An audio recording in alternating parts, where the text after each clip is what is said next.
Hello, and welcome to the Well of Being. I'm Melissa Laborsky, MD.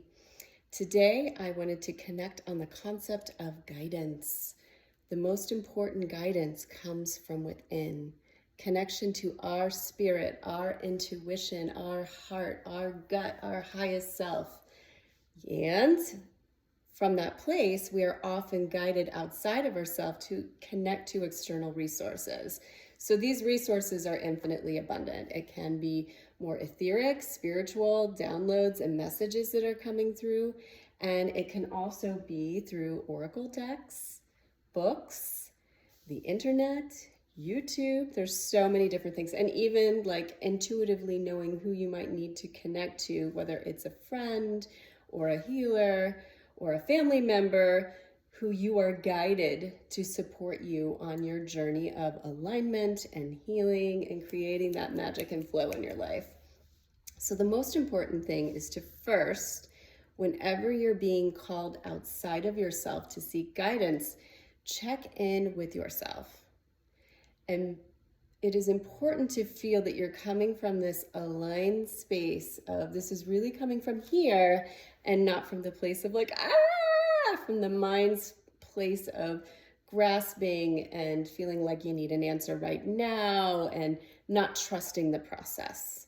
So coming from a place of fear. So all of those things are part of human reality. And when you're in that place where you know you're stuck in your mind or you're stuck in a fear state or overthinking or worry, that's the time to tap into other ways to support yourself before you immediately grab an external resource as like, all right, I need you right now. So allowing yourself those experiences that we have regarding our emotions and our mind and our overthinking are of course trying to guide us back into here. So when we're in those places, allowing yourself to use movement and meditation and getting outside and exercise, whatever you're called to do, so you can kind of clear the chaos of that experience and get to a deeper place of alignment. So once you're feeling like you're more in the space of, okay, I found my center again, then asking, okay, what resource is calling to me right now? So I found, and I'm sure you've noticed this as well, like if I'm in an aligned place and I go into a Google search, there's like such magic that happens. But if I'm in a place of doubt or fear or like I need the answer now, control, there's a whole different, like I get stuck and I get frustrated, and then maybe even the system starts to get stuck and reflects back to me. So it really is magical that when you tap into resources, it's this whole other flow and magic that you can tap into. And that's true no matter what you're using, whether it's connecting into a person, because of course, if you're reaching out to an individual for support and guidance and you're coming from this aligned place and like a very open place, it's going to be a different experience if you're coming from a place of fear and overwhelm. So that is also true when we consult oracle decks, when we use tarot, and when we use books as resources. So these are super, super incredibly valuable. But again, just knowing where you're at in your place of alignment when you're tuning into those resources. So for myself, you can see I have an abundance of oracle decks. And I have definitely gone through my own process. And it will happen to you too. And it's fine. And you catch yourself where it's been like, I need this every day. I need to consult the cards. And even for myself in the very recent past, very much relying on the guidance that was in the books that describe what's, and there's great wisdom in there, but there's been something in my own spiritual journey that has been like, the cards want to be seen, but my higher self wants to drop in and support me with seeing a deeper level of the card, more than what's just written in the book. So it's the same concept of like, you can read a book, and this is one I am going to use in another session to dive into. This is the poetry that is embodied in every piece of art here in the Well of Being, including this space here. So I will include that in this video today as well, so you can tap into the poetry that's embodied right in this whole message around guidance. But you can use a book and you can be like, well, I'm going to read it cover to cover. Or you can even use the book in an oracle, intuitive kind of way. Like, all right, which book am I drawn to? And, let's see which one draws out today. Which poem guides me. So here we go. We will read the poem that we were called to on page 72. The path of her life unfolded before her. Her direction, her purpose, was as solid as the pavement beneath her feet. In a flash, a mere moment, the pavement crumbled. She could go no further. She sat upon the rubble of her existence. In a flash, a mere moment, her perspective shifted. What was once one path became many. In every direction she turned, a new possible beginning was revealed. So it's just another way to be able to practice using your intuition to tap into the external. So as we do that, it helps us to create a greater alignment of spirit to mind to body. So what I want to offer up for the completion of this video on guidance today is an oracle reading. So I also choose my oracle decks very intuitively, and I choose the cards very intuitively. So we'll see how many want to be drawn and which deck I am feeling called to today. And we are drawn to, and this whole concept even of like, how do you feel? How do you know? So that's different for each of us. So it's an inner state of knowing. And again, as you practice this, you'll be able to start to attune and tune into what does it mean for you to have that inner feeling of alignment. And it can be just kind of like for me in that moment, it was a little bit of a heart opening feeling of like, this is the one. Sometimes my vision will shift and it'll be like only one of them will be super clear. I even do this when I go out to eat. Look at the menu. If I'm having trouble making a decision, there'll be one that's like that one pops up. So it's so fun because there's so many energies and messages that are in between the words all around us, and we're able to tune into them, but it does require practice. So we're going to tune into this beautiful deck, the Rose Oracle deck. It's a relatively new deck by Rebecca Campbell. So when I do cards, people have all different kinds of ways that they do them. I don't do a whole fancy shuffle. There's one card that's on top, so I feel like this is important. So this one's going to be part of what we draw, and I'm going to change the perspective in a minute.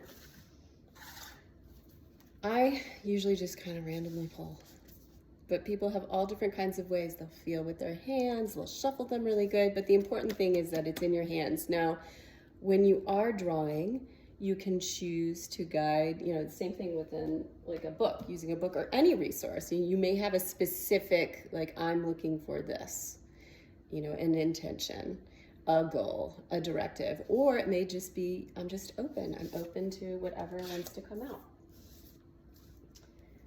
All right, so I'm gonna pull, I'm feeling drawn to do 3 cards today, and we'll see what messages they have to share with us. So I am going to shift the perspective of the camera so you can dive right into these cards with me.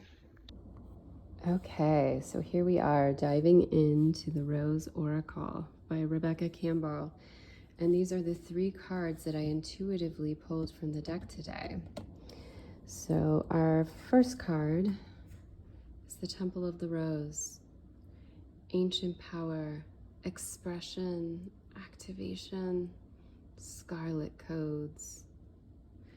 So this is very reminiscent to me. Yesterday, there was a beautiful spontaneous meditation that came through about a sacred geometric rose and aligning through the chakras. And this is what I was visualizing while I was doing that meditation. So I'm going to run through each of these and then dive through their interconnectedness. If you haven't seen that, that is in the part 2 of the video on the sacred sacrum. So definitely feeling into the energy of the divine feminine, the connection to sacred geometry and support, and the alignment and energetics and message of the rose. And the rose, in particular, as we're seeing it in here, there's just a high level spiritual connection. Mother Mary is being evoked. Right, feeling that deeply. More to come. The second card, hidden in plain sight, mysteries, learning, teaching, sub rosa. So to me, I'm feeling almost like this is inside of this chamber, this beautiful temple. So this message being hidden in plain sight, we can see the connection, we can see the portal that's there.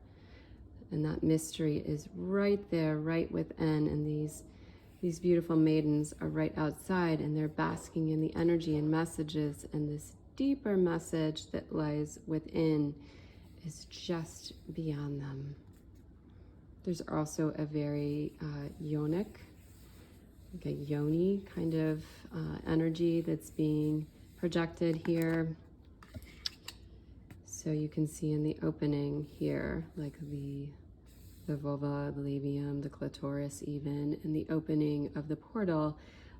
Many years ago, I had a download about the connection of our cervix being a sacred geometric structure, a portal, an opening between the external divine feminine genitalia and the vessel that is our womb space, which of course is this infinite, creative, mysterious vessel that is able to, I mean, we can think of it, of course, in a very earthly way, that we take DNA and we create new life. So we literally grow new life in this space. So it is a vessel of infinite creativity. And from a more expanded perspective, the womb space is our vessel of creativity. It is this temple that allows us to take invisible, intuitive, creative forces and literally manifest physical realities. So when we have issues in this area, whether it's at the external level and it has different consciousness, if it's at the external level versus at the more internal level of the vagina, at the cervix versus the womb portal itself, there's blockages in our creative manifestation. There's blockages in our connection to our divine feminine. So, interestingly, the final card that I was called to was the Brothers of the Rose, the sacred masculine honor, protection, support. Oh, she's pregnant. Oh my gosh, I've got chills. Yeah, she's pregnant. And actually, I just saw this sacrum evoked down here, the physical structure of the sacrum. And again, if you haven't seen it, I encourage you to dive into the 2 videos on the sacred sacrum. I see the whole alignment actually. From the sacrum, I see the cranium up top here. And of course, the womb space is exactly where it should be in this lineup of things. Whew. All right, so we have what we have here, what I am starting to feel into. So sub rosa, as I was seeing, this mystery that I feel lies within the temple, and now having this alignment, the temple being the womb space. And this concept of, and these ladies, of course, are just embodying so much magic of the divine feminine. So we are moving in this new reality to a place that is beyond duality. What a beautiful little rhyming phrase. We are moving in this reality to a place that is beyond duality, beyond light and shadow, beyond good and bad, and even beyond the concepts that we have of masculine and feminine. Although we will continue to, it's not that we're suddenly going to all morph into one gender, there's going to be an energetic and spiritual shift. It's already been in process. And it creates this greater it's alignment and oneness between the concepts of what we call divine masculine and what we call divine feminine, because of course, in truth, we are the embodiment. Each and every human being on the planet embodies aspects of both the divine masculine and the divine feminine. So there's many different ways of seeing this. So in this image, so beautifully, and we could even see these gentlemen as being holding space for what is being experienced within this chamber.